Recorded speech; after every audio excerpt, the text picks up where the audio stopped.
Hello and welcome to this session. I'm Robert Guest, Deputy Editor of The Economist, and I have the great pleasure of welcoming Dr. Rajiv Shah, who is a former administrator of USAID and now president of the Rockefeller Foundation.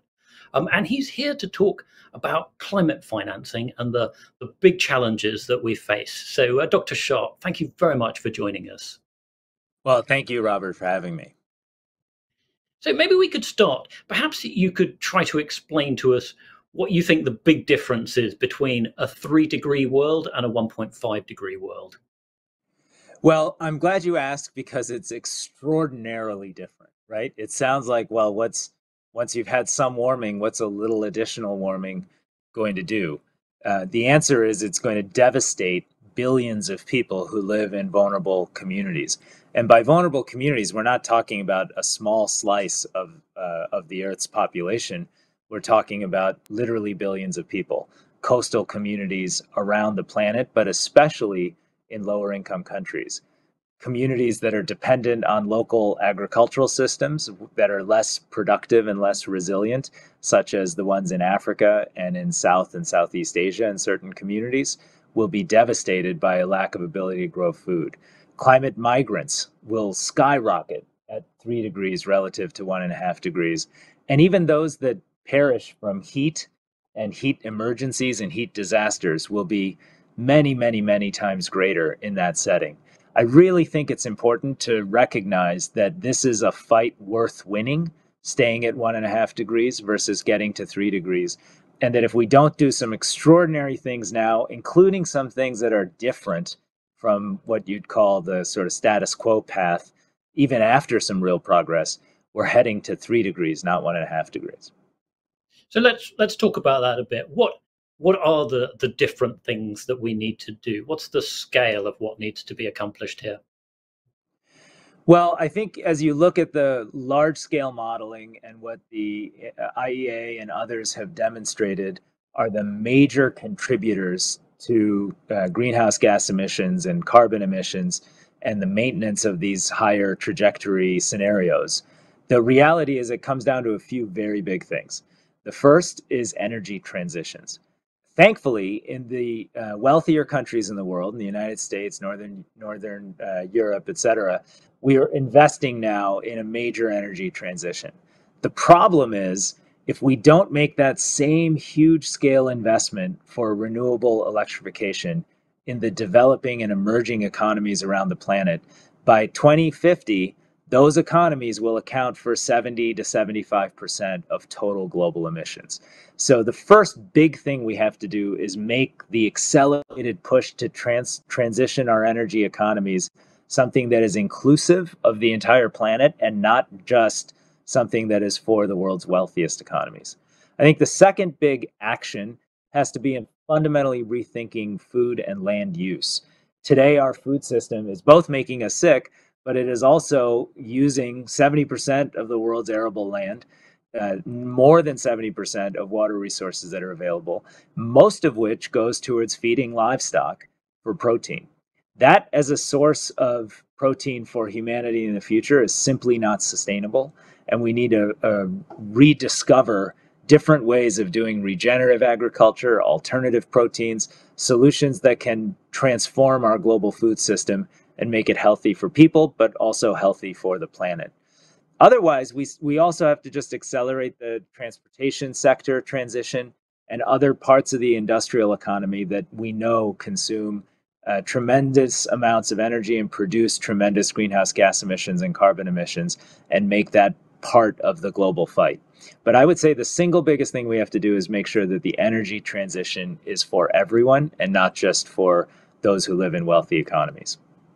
Well, that's a big question, isn't it? Because a lot of countries need to have an awful lot more energy than they've got at the moment. And if you've got people who don't have electricity in their houses and don't have electricity in their hospitals and clinics, that's going to be a priority for them. How do you make that transition happen in a way that doesn't cook the planet? Well, first, it's important to quantify, I think, what you just said, which is that a lot of people don't have access to electricity. It turns out 700 to 800 million people on this planet don't have access to enough electricity to run a light bulb and a small appliance in their home for a year. That's extraordinary. But it also is the case that nearly 3 billion people on Earth live in communities that consume less than 1,000 kilowatt hours of electricity per capita, of energy per capita. And lower than that 1,000 threshold, we really believe energy access is the fundamental constraint to economic uplift, economic growth, job creation, and getting on that ladder of opportunity and sustainable prosperity. Just to put that in perspective, in the United States, we consume 12,000 kilowatt hours, so 12 times that of the global minimum standard that we believe should exist. So that disparity has to close. It has to close in large part by providing far more access to electricity and encouraging far greater electricity consumption for productive uses in developing and emerging economies. And the truth is, we have two paths to get there. One is the traditional path, burning fossil fuels, coal, heavy fuel oil, and diesel for generators. Or we have an alternative, which is renewables. But right now, the vast majority of the world's deployment of renewables are in wealthier economies. And it's deeply, deeply constrained in developing and emerging economies, which continue to add massive amounts of new coal. We're going to have more coal next year than we do this year, more coal the year after that than we do next year, so on and so forth. So to get serious about the global climate fight, we have to get serious about making the transition much more rapidly in the energy economies of emerging and developing economies. And that is the challenge we face. Now, partly this is a technological challenge, right? Coming up with new ideas, new ways of generating energy in a cleaner way. But it's also partly a financial challenge, isn't it? About getting the ideas that already exist out there to a larger number of people and investing in making them cheaper and more accessible. How close is the world to coming up with the levels of finance that are needed? Well, let me start with your point about technology. In many respects, the technologies are there. Solar panels are so much cheaper now than they were just a decade ago. We see smart metering and other tools that allow for small-scale renewable grid systems to be deployed efficiently, whether you're in rural India or rural Nigeria, both places that have hundreds of millions of people that are fundamentally living in energy-constrained situations. The areas of technology where we really need much more investment and work around energy storage, so that the grid systems of African countries and large emerging economies on other continents can in fact take far greater renewables on their grid and solve the problem of intermittency. And we need, of course, continued evolution in the technology of renewable production. So that's on the technology side. On the financing side, you're right. Public estimates have indicated you need as much as $2 trillion a year in developing economies to make this energy transition in an accelerated manner. We're clearly not going to get that $2 trillion from public sources. So the question is, can we generate a few $100 billion in additional public financing and use that to smartly unlock private investment in a way that is sort of public-private or blended or impact financing? And there have been models of success. One of them is a smaller scale project that we launched at the Rockefeller Foundation called the Global Energy Alliance for People and Planet. We raised about $11.5 billion, of which $1.5 billion is a grant fund from three philanthropies, ourselves, the IKEA Foundation, and the Bezos Earth Fund. And we're today rolling out thousands of rural mini grids, these solar grid installations. We're helping to decommission coal in Vietnam and South Africa, and we're trying to accelerate the transition that way. But we need to find that kind of leveraged financing, public-private, in order to actually accelerate the energy transition that's so critical to our planet's future. Well, how do you crowd in that kind of money? I mean, because like you say, it's clear that public financing is not going to cover all of this. How do you get the incentives right so that private financing wants to get involved? Well, actually, first, I think you have to get public financing right. And right now, in many of the countries where we work that are lower income countries, they're really only spending about 10 to 15, maybe 20% of GDP in public finance. And you compare that to wealthier countries where it's north of 40%, and you see right away that there's a lack of investment in public funding for infrastructure, for social services, and for other things that we know societies need in order to grow and develop. That disparity has become worse coming out of COVID, not better, for a variety of reasons related to the kind of inequitable global response to tackling the COVID crisis. So the first thing I think we have to do is generate hundreds of billions of dollars of additional public finance. Prime Minister Mia Mottley of Barbados and a number of other leaders, President Macron of France, have come together and put forth a vision called the Bridgetown Agenda that can help existing multilateral development banks and other financial institutions become much more innovative, much more modern, and using a more aggressive approach to leveraging their balance sheets, generate that kind of capital to put into play in developing and emerging economies. There also has to be better tax collection in those countries and more of an allocation of public finance to the climate transition, both of which we have to track and encourage in country after country after country. So that's part of how you solve the public finance. Then, frankly, we need to get comfortable with the idea that a lot of that new public finance has to be used to support this climate transition. You know, today, if you look at how people use public finance to provide energy to their populations, the answer is massive subsidies for fossil fuels, coal subsidies, heavy fuel oil subsidies, diesel subsidies for dirty, loud, dangerous, distributed diesel generation around these economies. That we have to replace that industrial era thinking from the last industrial revolution with something much more modern and much more focused on renewables.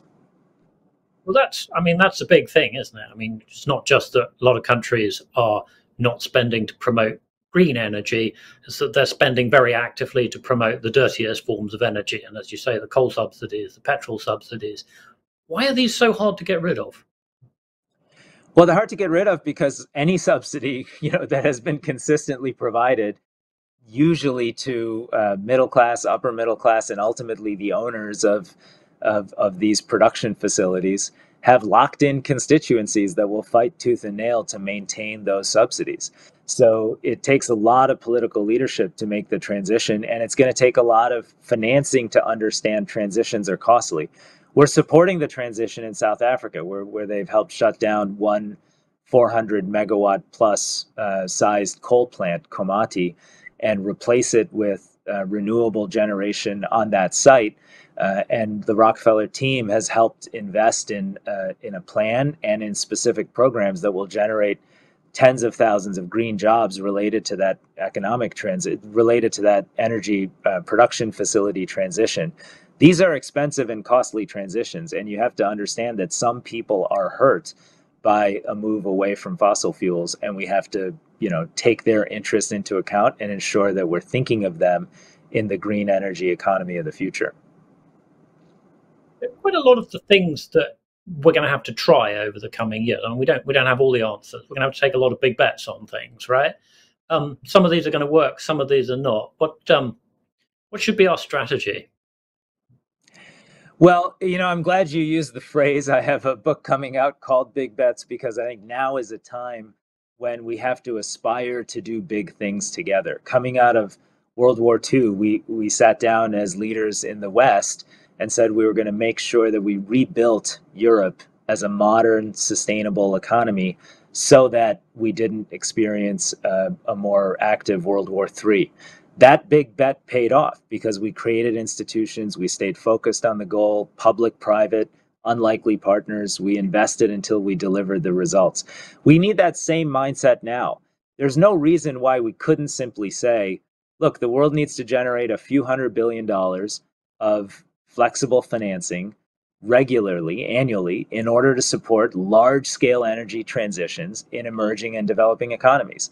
And oh, by the way, as we do that, that single transition is our best opportunity to actually address the kind of poverty that is debilitating to societies and that leads to migration and violence and conflict and disease.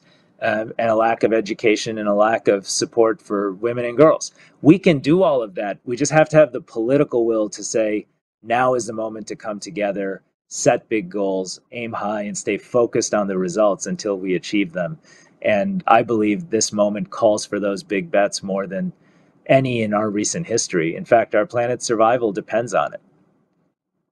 Well, you mentioned the sort of the post World War II big bets that people made, and that depended on. I mean, the institutions that were set up then did an amazing job of rebuilding Europe after World War II, helping to establish democracy in places like Japan, helping to set the rules of a world where, in theory, one wasn't supposed to invade other people's countries. But those institutions haven't fundamentally changed since the 1940s, have they? You've got the UN Security Council is the main victors of World War II. You've got the international financial institutions, the Bretton Woods institutions, that are pretty much run on the same lines that they were back then. But the world has changed since then, and if you're going to make big changes, you have to bring on board big countries that are barely represented, like India and places like Africa. How much of a sort of institutional shake-up is needed? Is it something that you can do, piecemeal, gradually, or does that have to change in a large way? It's not clear that we've got time, is there?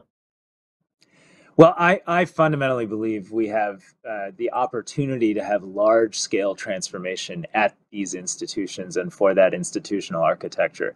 Just give you a couple of examples. There's no reason why the IMF, the International Monetary Fund, couldn't carefully and deliberately evaluate whether it could change its time horizons on its debt sustainability and an analytic framework. Today, the bank uses basically a 5-year framework to judge whether a country's debt is sustainable, which when we rebuilt Western Europe, and frankly, when we built most OECD economies, those investments yielded economic gain over a 20, 30, 40-year period. So we need a much longer time horizon for understanding that now is a time to make investments, and we need to evaluate the productivity of those investments, not over 5 years, but over 15, 20, 30 years, in order to give most countries a chance to have the right public financing framework to be successful at participating in the energy and climate transition for their economy.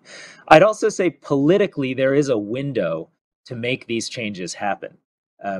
President Macron is hosting with Mia Mottley of Barbados, and I believe Prime Minister Modi as well, of India, and many others, a major summit in June in Paris, where people will come together and say, okay, we are the shareholders of the institutions you're referring to, the multilateral development banks, the IMF, the others that have emerged over time.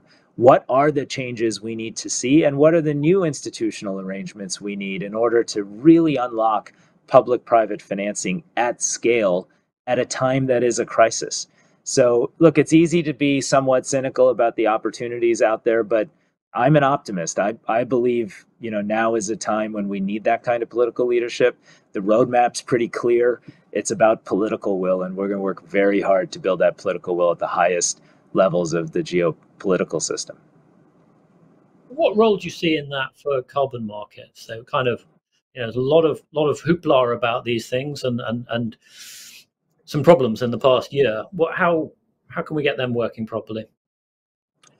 Well, I tend to think carbon markets are an important part of the solution, but by no means the only solution, and absolutely by no means an excuse to not make the big public investments required to support the transition of an economy's infrastructure, whether it's here in the United States or anywhere else around the world.